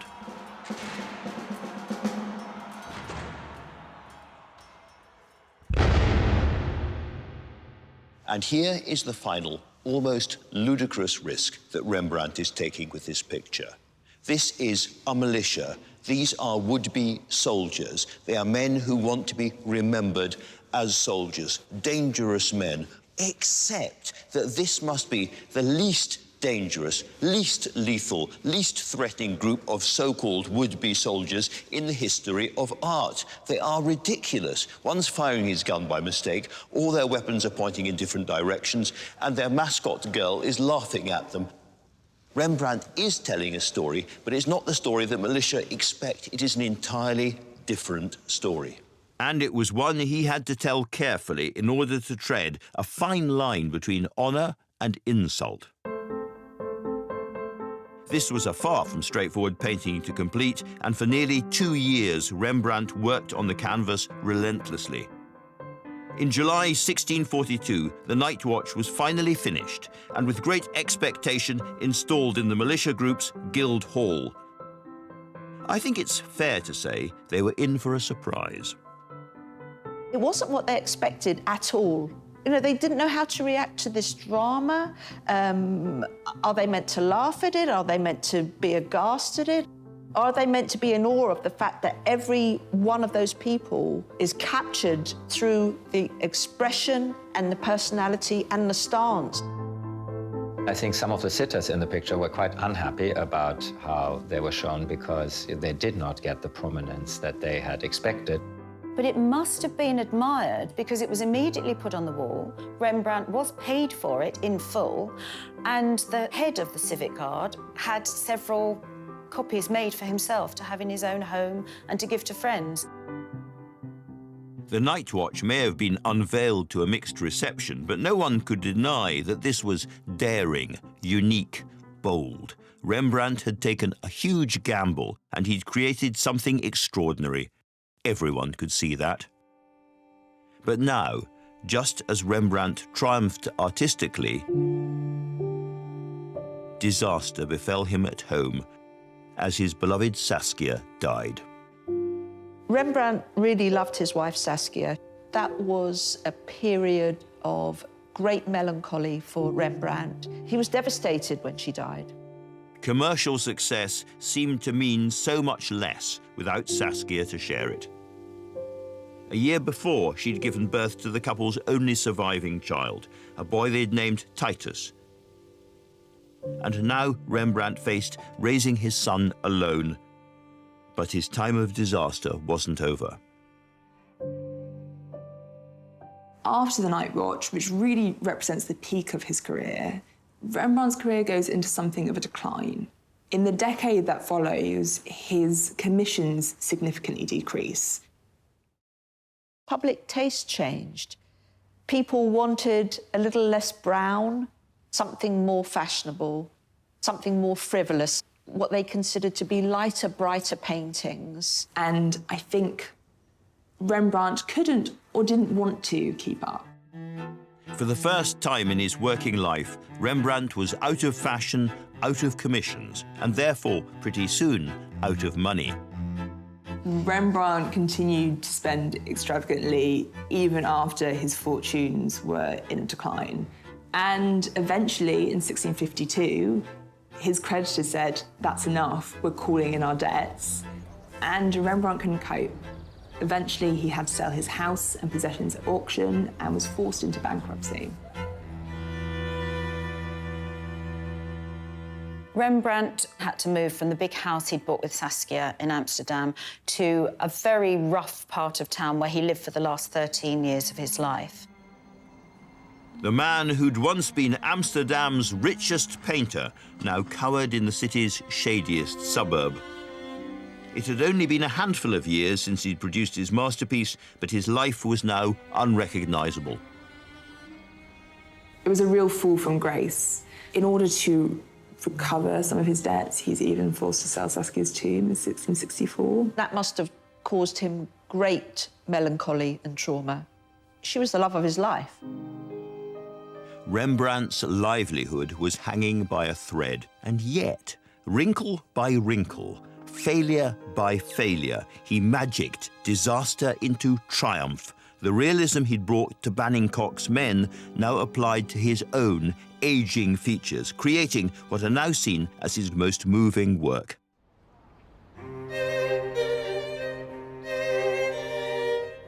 Even now, worse was still to come. In 1668, Titus, his son, was killed by a plague. There was simply nothing left for Rembrandt. He struggled on for one more year before dying penniless and alone at the age of 63. He was so forgotten by the town that had once loved him, there wasn't even an official notice of his death.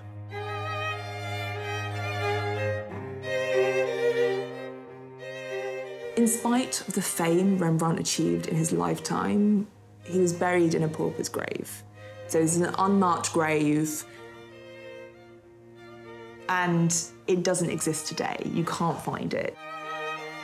All that remains of his final resting place is a plaque, erected in 1909 in the Westerkerk Church, acknowledging his forlorn death.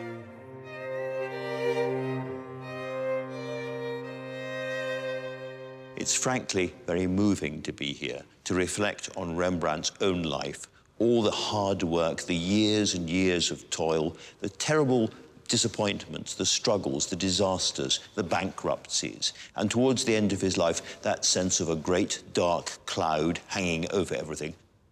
What would he have thought had he been able to be here now and realise that his greatest and most complicated work is at the heart of Amsterdam, at the heart of the greatest Dutch museum, and in many ways at the heart of the Dutch people? But before the Night Watch could embark on its triumphant progress to Dutch national icon, it would, a little like its creator, suffer its own humiliation. 73 years after it was first hung in the militia HQ, the colossal canvas was moved to Amsterdam's palatial town hall, now a palace. Alice Tachken is its curator of exhibitions. So this is the room where the Night Watch was hung in 1715, when it was taken from the Klovenierstoelen to here. This was the office of the colonels of the Great War Council. But in bringing the night watch to its new home, the officials faced a rather tricky problem. The night watch was placed in between those two doors behind me. The problem was, though, that the space between the doors was too small. So they took the pragmatic route and cut it down on all sides. In what must be one of the most brutal truncations in art history, Rembrandt's glorious night watch was chopped down to fit its new home. We know what was lost on the night watch because of a small-scale copy made by Gerrit Lundens. The portions that were taken off were actually essential to understand the painting. So what we see on the copy is that the guard company is passing through a city gate and over a bridge over a canal. So that makes it very logical that all the people are moving. So they cut off about 2 feet from the left, which took off a couple of people, and it cut off an area at the top, which meant that all the wonderful perspective and the archway and the rods and the banners, that was all not as intended.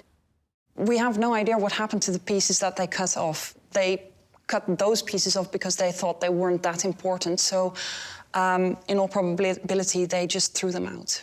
We have no idea. Maybe they'll turn up sometime.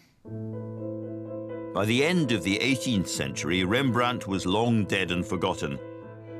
His remains lost in a pauper's grave, his most important work butchered to fit its space in a gloomy council chamber.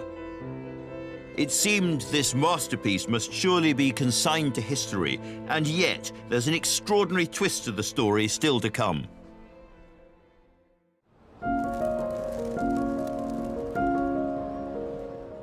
By the turn of the 19th century, Rembrandt's Night Watch, the work he'd been most proud of, the one he'd produced right at the peak of his extraordinary career, was hanging in an out-of-the-way council chamber, a fraction of its original size.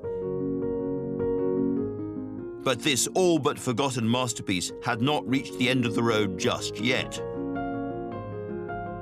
Now, among many other things, Rembrandt was a storyteller, and I think he would have been delighted that his greatest painting, his most complicated painting, is not only valued around the world for its own qualities, but also for the extraordinary and, frankly, bizarre story behind it. And the next chapter of this canvas's tale begins 300 miles from Amsterdam in the world's artistic capital at the time, Paris. By the later 19th century, a new artistic movement was gripping the French, the Impressionists, a radical group of then young avant-garde artists painting real life as they saw it. They much preferred Rembrandt's work to the cold academic traditions of their own city. They loved the rich warmth of his shadows, the immediacy and the realism of his sitters. This new wave of painters felt a kinship with the old Dutch master. There's a real reappreciation of Rembrandt, and I think people like the romantic, wild side of Rembrandt, you know, especially those late works where he's really painting with very thick paint. What was once out of fashion becomes more loved. Certainly his humanity in the pictures, his talent for getting through the surface to something deeper in the sitter, and his compositions, the lighting and so forth, has certainly impressed and influenced many artists. Van Gogh called him a magician, writing, "Rembrandt says things for which there are no words in any language." And as his status and influence soared around the world, the Dutch too began to notice. The prodigal son was, at long last, welcomed home. He was rediscovered, if you like, and then became a national icon as the archetype of Dutchness. He became the national hero. And as Rembrandt came back in vogue, so too did his most patriotic painting, a reminder of the days when the Dutch had fought an empire to found their citizens' republic. In 1885, Amsterdam's brand new Rijksmuseum prepared to open to the public. The Night Watch was top of the curator's priority list. And they had a much more radical solution than their 18th century counterparts about how to fit this enormous canvas to the wall. they decided to build it a whole new wing of its own. This gallery was specifically built for the Night Watch. You know, this kind of what resembles a church interior. It's a gallery of honor, and you walk in a ceremonial way up to the high point, which in any normal church be the altar. At the end of the Unveiled is then the great masterpiece, which is the Night Watch. Rembrandt's masterpiece was no longer just being displayed, it was being worshipped.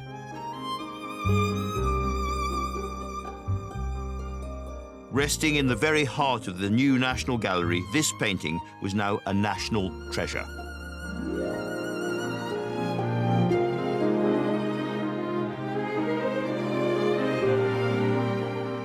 Rembrandt painted the Night Watch to raise pride in anyone who looks at it, civic pride, to be proud of your town, proud of your country. And centuries later, it still does that. It does exactly that for Amsterdam and for the rest of the Netherlands. That painting's so loved by the Dutch because it's part of their history and it shows, you know, we're heroes and we're here to protect and we're dashing and we're frivolous and we're action-packed, we're superheroes. Night Watch mania has gripped the Dutch nation ever since. Nowadays, Rembrandt's canvas is visited by more than 2 million people every single year. It's so loved that when the Rijksmuseum reopened after major refurbishment works in 2013, the painting was welcomed back on display with enormous fanfare.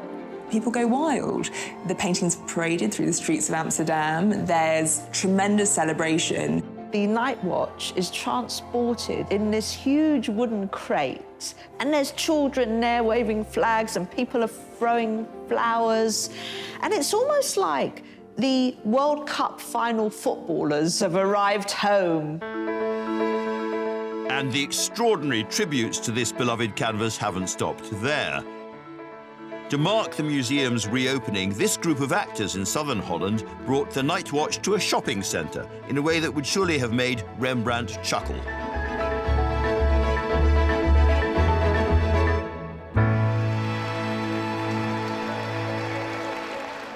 It's a love affair that shows no sign of abating.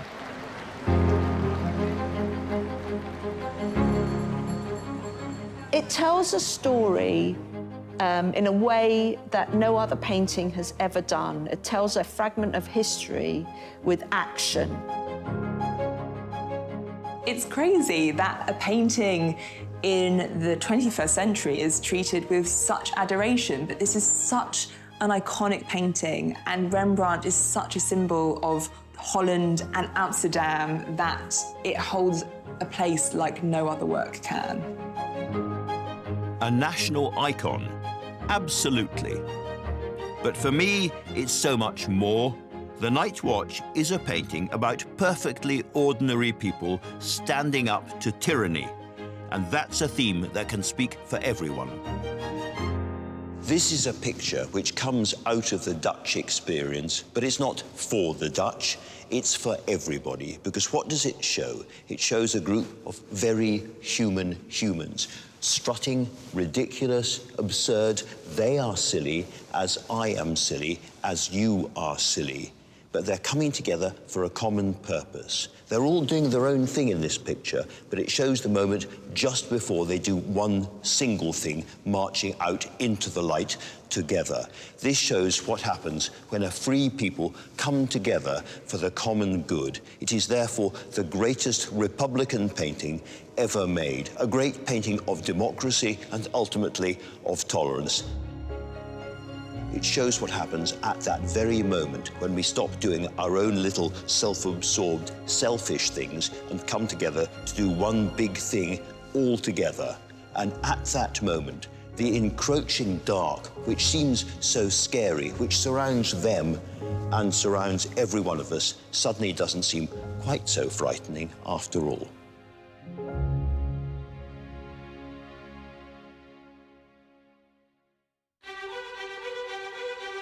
Next time, Tate Britain's most popular and most haunting canvas. This is not a pretty story. It's a young woman's suicide by drowning. A painting in which life mirrored art.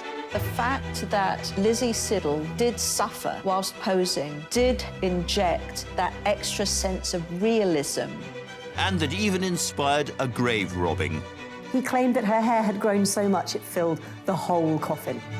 The remarkable story of Millet's Ophelia.